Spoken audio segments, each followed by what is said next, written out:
Ayan, magandang hapon. Nakabili na po tayo ng lugaw dahil hindi naman makakain ng kanin si Pure Health. Ayan na po yung lugaw na binili natin. May kasamang itlog. Tapos bumili rin tayo ng gamot para sa kanyang trangkaso. Walang lasa? Wala. Wala. Tapos bumili rin tayo ng Vicks para mamaya magsusuob kasi siya. Tapos hihulutan natin mamaya. Lunukin mo na lang ng lunukin.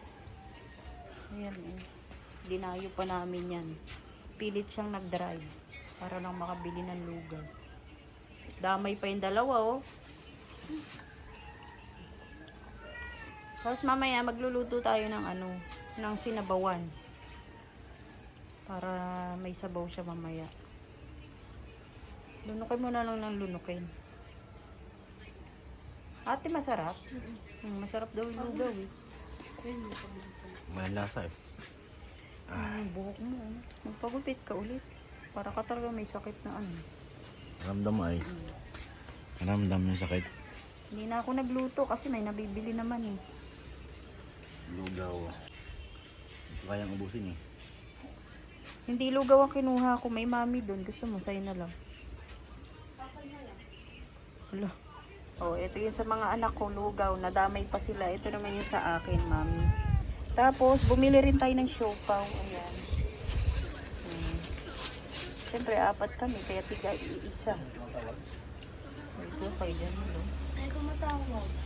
Tapos, ito, bumili rin pala tayo ng saging. Ayan. Para mamaya. Tapos, titimpla natin siya ng tsaa mamaya.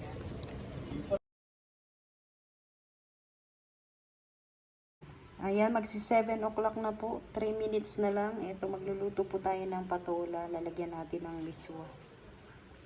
Ayan, nakahiwa na tayo ng panggisa. At ito, magpiprito rin tayo ng isda.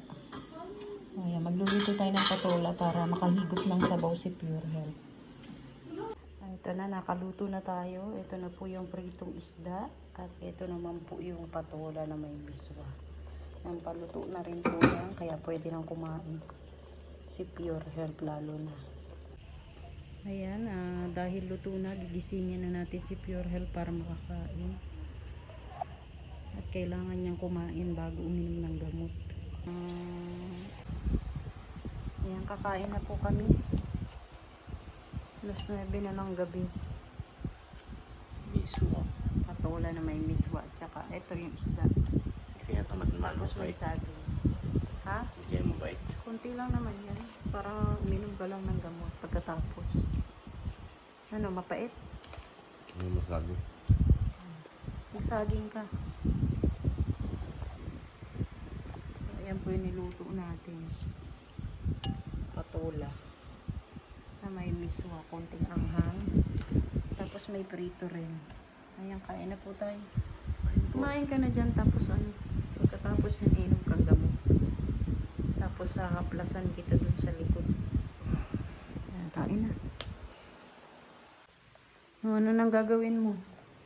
Wala lang gana. Wala kang planggana? Ayan, nag-init siya ng tubig kasi magsusuob siya. Ito. Ano? Ayan na. Mag-uurasyon na si Pure. Yung kumot mo.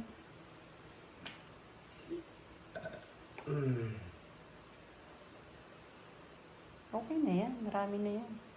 Gusto kong marami. Wow, sarap. Init niyan.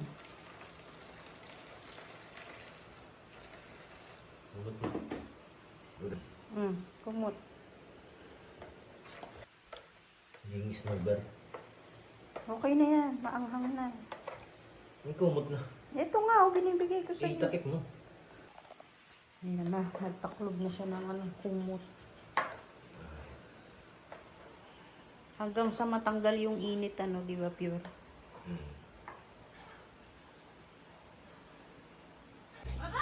O, ano nangyari na, Pure? Hindi pa rin nakatulog magdamag. Hirap kuhanin yung tulog. Kaya parang 3 hours lang natang tulog kung magdamag. O, paano? Maliligo ka? Hindi ko alam. Baka makakuha naman. Uminom ka ng gamot? Main lang ako ng saging. Yun ang gamot. Bawal yun. Malamig sa tiyan yun. Sabi. May naman ako kanina lugaw. Kanin ka na. Mamaya. Tungali. Mainit na yung ulam. Saka may ano. Grabe, sama ng pakaramdam, nakakainis. Lalo na, bawal yan kapag ano, mabinat ka. Ganito lang, napupo. Ang init ng paa. Pero hindi kagaya nung isang araw. Mainit sobra. Kailangan mo ng electric fan? Baka makatulog ako eh.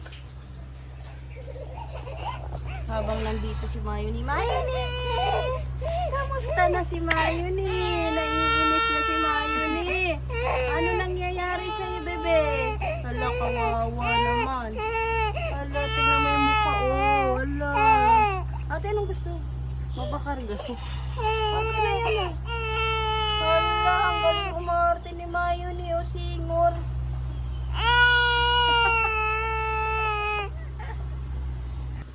Inom ka ng gamot, alaksan, o Bioflu. Bioflu yun. Kakain ka muna bago ka uminom ng gamot. Mamaya ng tanghali, kainom na ko yung umaga. Punasan ka? Magpupunas ka, Bimpo. Sobrang init nga eh. Gusto nga sana maligo, kaso kahapon naligo na ako eh. Punasan ka na lang ng ano, Bimpo. Kukuha kong Bimpong basa. Ano ba yan? Anong gusto ni Mayuni ba? Oh. Sino ba nag-aaway kay Mayuni? Ha? Ay, naku, kawawa naman si Mayuni. Baka nainitan ate. Paliguan mo na. Hindi ka makarga ni tatay, no? May sakit si tatay. Kawawa. Ayan na, napunasan na natin si Pure Health ng Bimpo.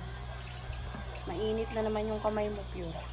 Ang kaso ay, Napunasan natin yung mukha, yung katawan. Palit na naman siya ng damit. Yung labahin ko sa katupak na naman. Ano, masakit sa katawan? grabe ang sakit. Inom ka ng alaksan. Ayan, hihilutan naman po natin si Pure Health kasi masakit po yung kanyang katawan. Ito po yung gagamitin natin. Pampalamig lang po, no? Lagyan din natin siya ng Bimpo. Palit-palit po yan, ano? Mayat maya ginugusutan natin. Yan, hilutan natin yung likod, yung dibdib, yung kamay. Ngayon, nasisimulan na natin.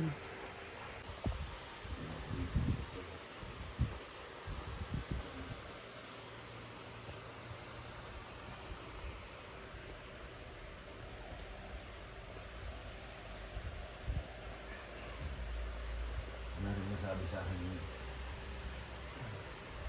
Ano lang, hindi ko siya madalaw sa ngayon. Kakalumala na ay.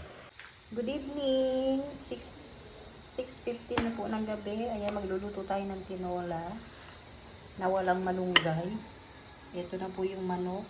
Nahugasan na po yan. Nalagyan na rin ng asin. At ito naman din yung sayote. Nahiwa na natin. So, sayote lang po yung ilalagay natin. Kailangan lang naman ni Pure Health ay may sabaw. Kasi wala na pong malunggay dito. At wala naman din dahon ng sili. So, ito na lang po yung ilalagay natin sa sayote.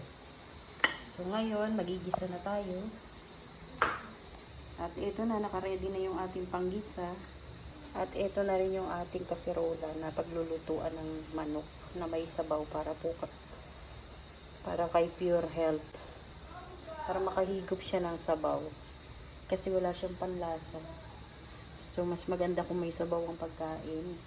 Ilalagay lang sa kanin, tapos dire-diretso na yung pagkain niya. No? Kahit di niya nanguya. Kasi wala naman daw lasa. Mapait. Mapait pala ang lasa ng pagkain. Ito na po, luto na yung ating tinola. Sayote lang po yung nilagay natin. So, pakakainin na po natin si Pure Health habang mainit pa yung sabaw. Kumukulo-kulo pa, oh. Ayan na, ilalabas na po natin ang mahiwagang tinola para kay Pure Health. Ayan na. Sabaw lang ba? Walang kanin? Meron. Natanong nga kita eh. Kunti lang, kanin. O, ganito lang kakonti. Tingnan mo. Dami pa nga yan. Kaya mo yan? Sige na, iinom ka ng gamot. Di diba? Dito talaga tayo sa gilid kumain. Ano, may lasa na? Meron ng konti. Konti. Sarap. Hindi na siya mapait. Tapos, iinom ka na ng gamot.